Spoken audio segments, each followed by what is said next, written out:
ভালো ব্যবহার করতে হবে। তোমরা তো এসএসসি পাস করে নার্স হয়েছো, এখানে আমরা গুরুত্ব পাই না। কিন্তু আমাদের কথা হচ্ছে একটা সময় পাল্টে গেছে, যুগ পাল্টে গেছে, প্রযুক্তির যুগ এসেছে, অথচ নার্সিং পেশার কোনো উন্নতি নেই কেন?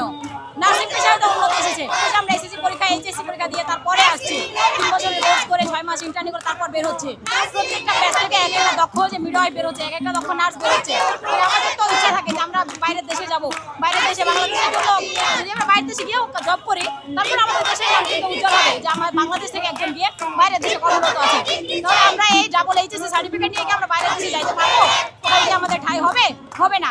এই সমস্যাগুলো কি সরকারের মানে সামনে আসতেছে না?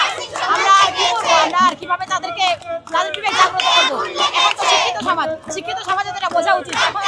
এইচএসসি পাস করে নার্সিং নেই, এখন এইচএসসি পাস করে যাইতে হয়, তার হচ্ছে ইংলিশ মিডিয়ামে 3 বছর পড়াশোনা করা লাগে, তার সাথে 6 মাস ইন্টার্ন করা লাগে। তাহলে আমাদের দাবি অযৌক্তিক। যারা ভাবতেছে তারা একবার বিবেক বিবেচনা করে ভাবুক যে আসলে কি আমরা অযৌক্তিক দাবি নিয়ে আজকে উপস্থিত হয়েছি।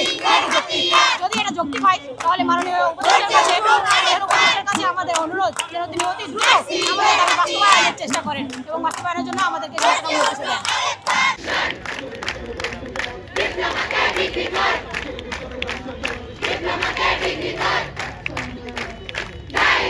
আমাদের এসএসসি লেভেলের সম্মান দেয়, এটা আসলে মানা যাচ্ছে না। ইন্টার পাস করে তারপর আমাদের ইন্টার সার্টিফিকেট দেওয়ার পরেও যদি আমরা একবার পাস করে যাই, পরে যদি আমাদের এসএসসি লেভেলের মান দেয়, আসলে এটা লজ্জার বিষয়। এটা আসলে মানা যাচ্ছে না।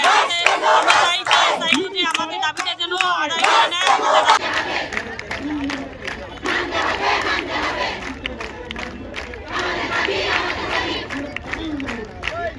আমরা এসএসসি পাস করে ইন্টার পাস করে আর কোর্সের সময় আমরা যে অ্যাডমিশনের একটা সময় দিই, আমরা পড়াশোনা করে 3 বছর কোর্স করি, তারপরে আবার ইন্টার্নি করি। ইংলিশ মিডিয়ামে পড়ে আমরা কেন পিছিয়ে থাকবো? আমাদের কেন পিছিয়ে রাখা হয়েছে? আমাদের যে আশা দিয়েছে, উপদেষ্টা আশা দিয়েছে, আশা দিলে হবে। যেখানে নার্সিং পিছিয়ে আছে সেখানে আশা দিয়ে কি করবে? ইংলিশ মিডিয়ামে পড়ে আসে যদি আমাদের মান থেকে এইচএসসি সম্মান, তাহলে আমাদের এই 3 বছর কোর্স করে কি দরকার? আমাদের কি সময়টার কোনো মূল্য আছে? আমাদের দাবি যতদিন মেনে নেবে আমরা রাস্তা ছাড়বো না। আমাদের ভাইদের কেন রক্ত ঝরবো? তাদের রক্তের কি কোনো দাম নাই? যতদিন না আমাদের কর্মসূচি পালন করে নিচ্ছে, আমাদের কর্মসূচি আমরা আদায় করে নিতে না পারছি, ততদিন আমরা রাস্তা ছাড়বো না।